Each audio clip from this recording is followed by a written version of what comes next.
What's up, guys? A lot of people have been sending me emails and text messages, and I'm just getting it all over social media about how I do what I do. You know what I'm saying? Getting your music out there. This comes from a lot of artists and stuff that's really really serious about their music and trying to get their music out there, but don't know which avenue or which route to take. So here's a few quick steps. I'm gonna keep this brief and short. You know what I'm saying? Because I don't have a whole lot of time right now, but I want to help y'all out the best that I can. And there'll be later videos later on that will help cover different subjects on music and just overall topics, period. You know what I'm saying? I cater to you guys. I cater to the fans and what y'all want to hear. You know what I'm saying? Because y'all the target audience. So first off, you got to be able to songwrite. You know what I'm saying? Like, one of the best exercises to be able to make sure that you're on beat and on rhythm with different types of beats and stuff, because you don't want to always have the same type of beats. You want to experiment and venture out with different types of beat, different emotions and stuff. You want to bring out the emotions of your audience. You don't want to stay stagnant or plateau. You know what I'm saying? You want to have a peak.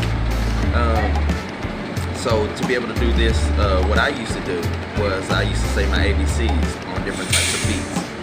Beats that I wasn't really sure about, that was different than what I'm used to. I would say my ABCs on like A, B, C, D, E, F, G, H, I, J, K, L, M, N, O, P, you know, stuff like that.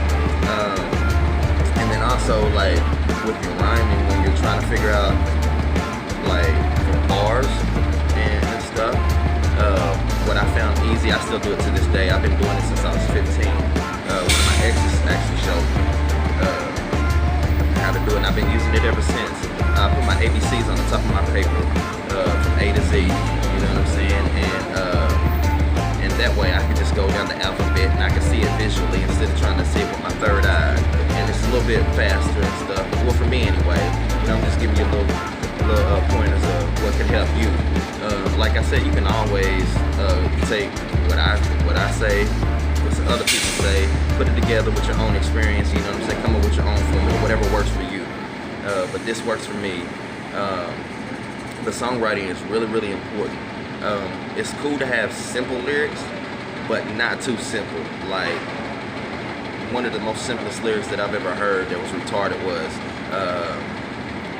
she got a big booty, so I call her Big Booty. Shut the hell up, 2 Chainz. That was just stupid.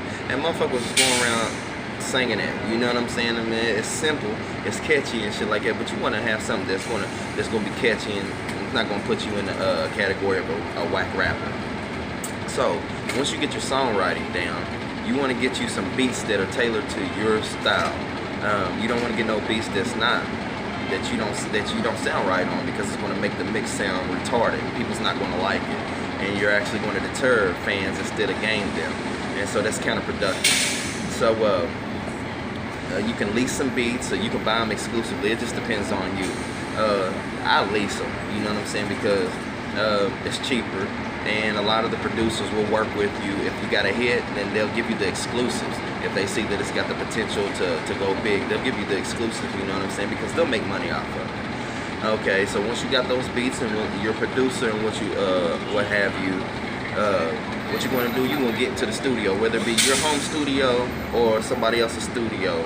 I do my home studio, you know what I'm saying, because I know what I like. I know what sound I'm going for.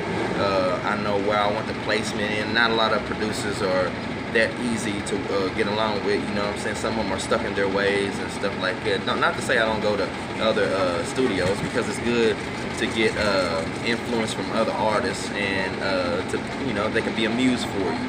And so, and plus, just the overall atmosphere is good to be in somewhere different than your home studio. Okay, once you get your material recorded and stuff, after that, then what you want to do is you want to register with a performing rights organization.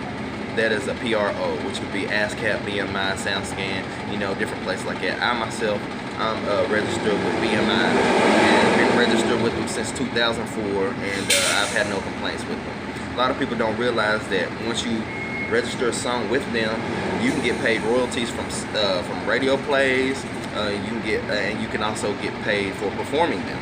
You know what I'm saying? Just let them know ahead of time, which is really, really dope. So that'll encourage you to get out and perform and stuff. So once you have that, all that registered and stuff, and get you a website, a nice website with vivid colors, something that attracts the eye, because the human eye is attracted to nice bright colors.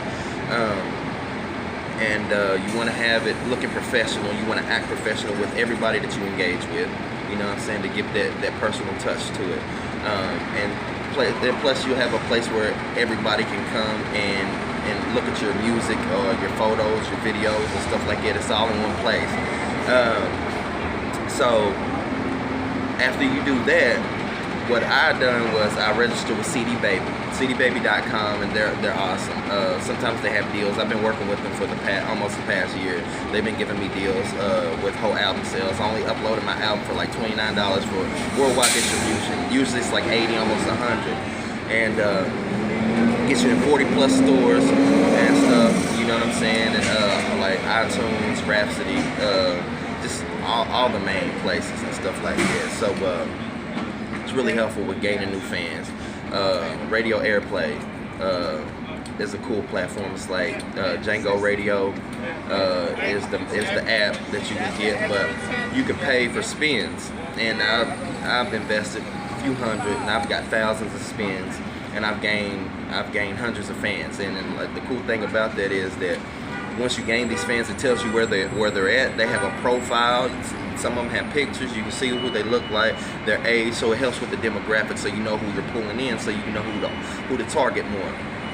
And so, which is really helpful. And then after that, man, pretty much you just gotta keep promoting. You know what I'm saying? Use all your social media, Twitter, Instagram, Facebook, YouTube. Get your YouTube followers up. Always post, you know what I'm saying, like I'm doing right now, and find your niche of what people is really interested in.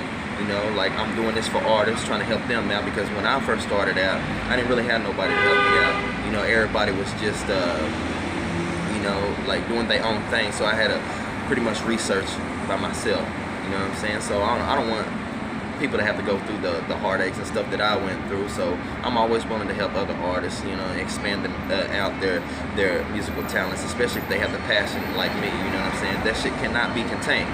You know, so after you have all that out and you got your release ready to release, you have the project ready to release, you can set a date for it.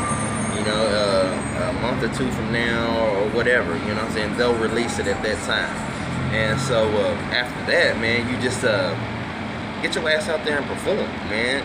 The more shows you have, the more people see that you're working. You know what I'm saying? That you're putting in work, and then you can sell physical copies at the end of shows and stuff. You can have that physical money in your pocket as well as digital money online through PayPal or what have you. And you can also go to Square.com, and you can actually request a credit card reader that goes into your phone, and people can buy your merchandise when you're on the streets or when you're at venues, clubs, shows, you know what I'm saying, other people's shows and stuff like that. So it comes in really handy, and you can have it linked to your bank account or to a prepaid card and stuff, which comes in really handy. I got one. You can buy one at Walmart, then you send in the receipt to Square, and they'll reimburse you or whatever, but it's not that much. It's only $10, so you know what I'm saying, you can come up off of that. You'll make more money in return. So I hope this little tip, this little video can really help you expand and show you the right ways or which ways to go. Please leave messages in the comment area. You know what I'm saying? I really love to hear what y'all think and what y'all would like to see in future videos. You know what I'm saying? I value y'all's opinion. Remember, I'm doing this for y'all, so you know what I'm saying? It is what it is. It is, I say, it's me, Michael Locks, One of a Kind Music. Get it in your head.